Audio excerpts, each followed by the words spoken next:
Basically centre of excellence आयु स्वास्थ्य के अंडर धन्वंतरी हॉस्पिटल में एसआरएफ की पोस्ट आई है, और वैसे भी उसके अलावा भी एसआरएफ की पोस्ट आती रहती हैं अलग अलग इंस्टीट्यूशन में। अभी हाल ही अय्या में, बीएचयू में, जामनगर में पोस्ट निकली थी।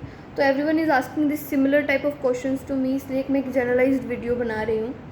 सो बेसिकली क्या होता है एसआरएफ, सीनियर रिसर्च फेलो। जब भी आप रिसर्च प्रोजेक्ट में जाते हो तो मिनिस्ट्री ऑफ आयुष के अंडर, सीसीआरएस के अंडर, आईसीएमआर के अंडर एसआरएफ की पोस्ट निकलती हैं, जिसमें जो भी ऑनगोइंग रिसर्च प्रोजेक्ट है उसमें आप काम करते हो।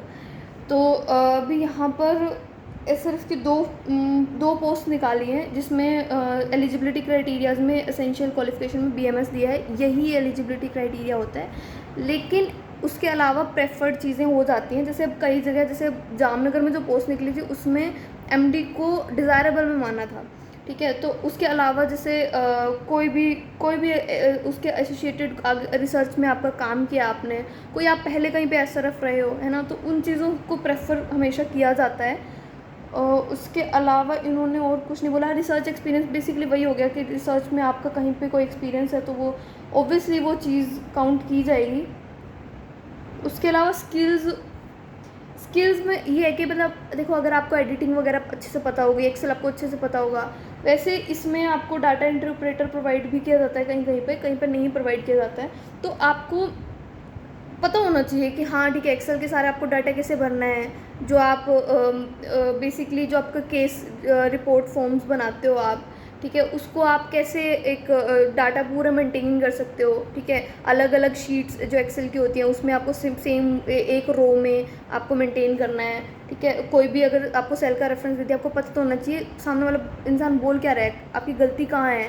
तो एक्सेल के बारे में थोड़ा तो पता होना चाहिए हमें, ठीक है। रिसर्च के बारे में पता होना चाहिए, जो आपका रिसर्च टॉपिक चल रहा है उसके बारे में पता होना चाहिए। तो एक जनरलाइज चीज़ें पूछी जाती है, आयुर्वेद के बारे में जनरलाइज क्वेश्चन पूछे जाते हैं, ठीक है। उसके बाद हाँ, पेपर क्या होता है, मतलब इसका बेसिकली कैसे आप इसमें अप्लाई करते हो। तो अलग अलग इंस्टीट्यूशन के अलग अलग क्राइटेरियाज और अलग अलग एग्जामिनेशन के मेथड्स होते हैं। हो सकता है ऑफलाइन हो सकता है ऑनलाइन हो पेपर।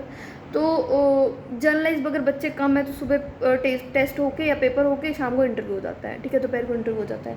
तो आपका मॉर्निंग में वो एक ऑब्जेक्टिव टाइप ही होता है मेनली। तो आपको एक्सेल के, रिसर्च के और जनरल आयुर्वेद के क्वेश्चन आएंगे, ठीक है। उसमें आपके जो भी उन्होंने क्राइटेरियाज रखा हुआ उतने परसेंट से ज़्यादा है या इतने टॉप बच्चे जितने उनको लेने होंगे, उस हिसाब से वो उतने बच्चे सेलेक्ट करेंगे और फिर इंटरव्यू ऑर्गेनाइज करवाएंगे, और उस इंटरव्यू में फिर आपसे उसके रिगार्डिंग या वैसे जनरलाइज रिसर्च के क्वेश्चंस पूछेंगे, ठीक है। कॉन्फिडेंस वगैरह सब चीज़ें वही नोटिसेबल जो भी हमें करनी पड़ती है इंटरव्यू में, ठीक है। हाउ वी अप्लाई, अब पता है, अब जब भी आपके किसी भी इंस्टीट्यूशन में पोस्ट निकले तो आपको by any kind of social media या न्यूज़पेपर से आपको पता चल जाता है, ठीक है। व्हाट्सएप वगैरह पे ग्रुप्स पे आ जाता है, ठीक है। तो आप, हो सकता है कुछ लोग बोलते हैं कि ऑनलाइन आप पहले फॉर्म भरो, ठीक है। कुछ बोलते हैं कि गूगल फॉर्म वगैरह भर के फिर वहाँ जाना, कुछ बोलते हैं कि नहीं आप इधर आ दो वहाँ के गूगल फॉर्म भरो, है ना। वो हर किसी का अलग होता है, उसके आपको क्राइटेरिया देखने होता है। अगर आपके एडवर्टीजमेंट में ऐसा लिखा गया है कि आपको गूगल फॉर्म भरना है तो आप पहले भर के जाओगे, नहीं तो फिर वहाँ पे आप जब आप जाओगे जिस टाइम पे आपको बुलाया है उससे आप थोड़ा टाइम पहले जाओ, वहाँ पे आपको पता चल जाएगा कि गूगल फॉर्म वगैरह भरने हैं कि नहीं भरने हैं, क्या मतलब उनका क्राइटेरिया पहले अप्लाई करने से पहले। हाँ, अब सीवीज़, बेसिकली सीवी का मतलब बस कुछ नहीं होता है। सीवी, अगर आप कहीं पे भी इंटरव्यू पे जाओगे तो आप ये तो बताओगे ना कि आपने आज तक क्या क्या किया है, ठीक है। आप बीएमएस की 5 साल डिग्री लेके आए हो, ठीक है। आपने उसके अलावा कुछ साइड बाय किया है नहीं किया, आपकी वैसे आप generalise as a personality as skills कैसी है आपकी, है ना। वो जर्नलाइज बस आपका एक पेपर प्रेजेंट कर दिया आपने खुद के एक कैरेक्टर का, तो बस कुछ नहीं है। सीवी एक जर्नलाइज सी चीज़ होती है, जो आपने किया वो आप लिखो, है ना। कोई आपकी क्वालिफिकेशन है, कोई अगर कहीं पे एक्सपीरियंस है कुछ वो लिख दो, है ना। तो ये जर्नलाइज चीज़ें लिखनी होती है सीवी में, कुछ नहीं है, वो आप बना लोगे। आप कहीं पे कुछ वो देख सकते हो, कहीं पे किसी हाउ टू फॉर्म सीवी, बड़ी सारी वीडियोस मिल जाती हैं इसमें, ठीक है। उसके अलावा what will be the salary. अब देखो, जो फार्माकोविजिलेंस में जेआरएफ वगैरह होते हैं उनकी 32+ एचआरए शायद इतनी कुछ सैलरी होती है। ये एसआरएफ में 42+ एचआरए होती है। अभी ये जो पोस्ट अभी जिसके बारे में मुझसे मेरे जूनियर्स और जो बच्चे पूछ रहे हैं वो बेसिकली चंडीगढ़ की है। तो चंडीगढ़ में 18% एचआरए है, तो 49,500 समथिंग आपको कुछ मिलेगा, ठीक है। इतना लगभग वो 50,000 के आसपास प्लस माइनस हो जाता है, कहीं पे 20% HRA है, ठीक है, तो वहाँ का आपको थोड़ा प्लस हो जाएगा 50 से, है ना, तो लगभग अप्रोक्स मान के चलो 50,000 आपको मिलेंगे, ठीक है। MD पर्सन, अब अगर देखो MD का पर्सन है और वो अगर इंटरव्यू देने आ रहा है तो वो क्यों नहीं प्रेफर करेंगे, क्योंकि उसको रिसर्च, उसको उसने अपने MD के दौरान पे भी तो अपना एक रिसर्च का एक पूरा अपना किया होगा, थीसिस बनाई होगी, सब कुछ किया होगा ना, तो उसको प्रेफर करेंगे वो। लेकिन जनरलाइज ऐसा लगता नहीं है कि MD के पर्सन SRF के लिए इतने ज़्यादा मतलब अप्लाई करते हैं, क्योंकि उनके पास और भी बहुत अपॉर्चुनिटीज़ हैं, वो तो कम चांस होते हैं कि वो लोग अप्लाई करें। हाँ, अगर करेंगे या रिसर्च का कोई पहले वाला पर्सन जिसको एक्सपीरियंस है वो अप्लाई करेगा तो ऑब्वियसली उसको प्रेफर करेंगे। How will be the job, तो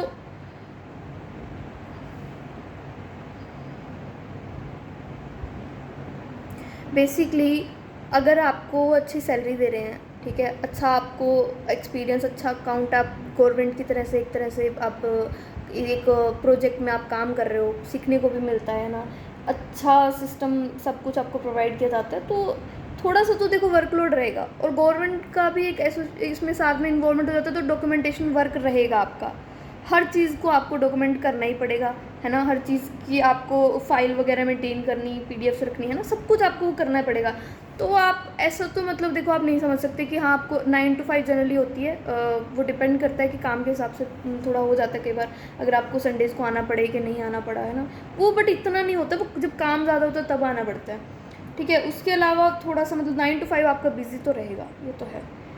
और रिस्पेक्टफुल जॉब स्टेटस है, अच्छा है, कॉन्ट्रेक्चुअल बेसिस पे ही होता है जनरली।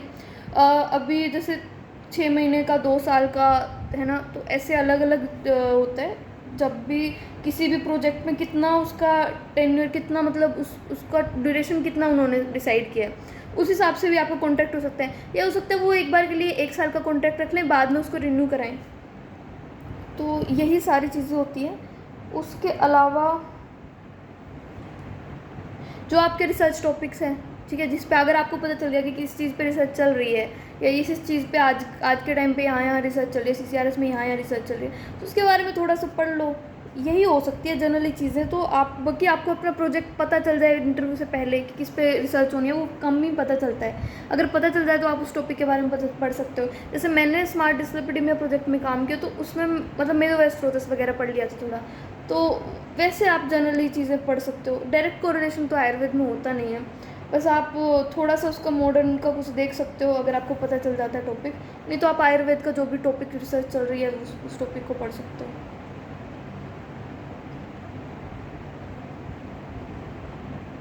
हाँ, मतलब एक CL मिलती है 1 महीने में, ठीक है। बाकी उसके अलावा ऐसा होता है कि अगर आप इन्फॉर्म करके आपको छुट्टी लेनी है, तो अगर आप एक्स्ट्रा वैसे छुट्टी लेते हो तो थोड़ा तो रह सकता है कि हो सकता है आपका इंस्टीट्यूशन जो भी सैलरी कट करे या जो भी उनके हिसाब से उनको सही लगेगा, ठीक है। ये एक जनरलाइज्ड चीज़ें हो गई बेसिकली। बस अगर मैं कंक्लूड करूँ तो आपको रिसर्च पढ़नी है, एक्सेल पढ़ना है, आप आयुर्वेद की जनरलाइज चीज़ें पढ़ लो, ठीक है। आपका अगर एक्सपीरियंस होगा तो आपको प्रेफर करेंगे, MD होगा तो प्रेफर करेंगे, ठीक है। बाकी वो इतना ज़्यादा ये मत लोड लो क्योंकि MD बहुत ज़्यादा कम ही अप्लाई करेंगे वहाँ पे, ठीक है। अच्छे से अपना रिसर्च के बारे में, जनरलाइज आयुर्वेद के बारे में आपका इंटरव्यू होगा, ठीक है। आपकी पर्सनैलिटी का जनरली थोड़ा देख लेंगे, आप जॉब की आपको मतलब कितना आपको लग रहा है।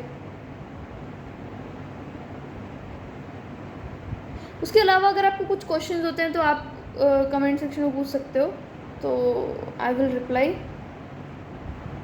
अब जनरलाइज सबको एक्सप्लेन करना अलग अलग बहुत मुश्किल है, और right now I am also busy, so मैं भी सबकी everyone asking the same question, एक ही चीज़ हम अलग अलग सबको बताने से अच्छा है हम एक जनरलाइज एक आपको इन्फॉर्मेशन दे रहे हैं, ठीक है। कुछ भी अगर ऐसा कुछ डाउट होता तो आप टेक्स्ट कर सकते हो, कमेंट सेक्शन में पूछ सकते हो, मतलब। Thank you so much.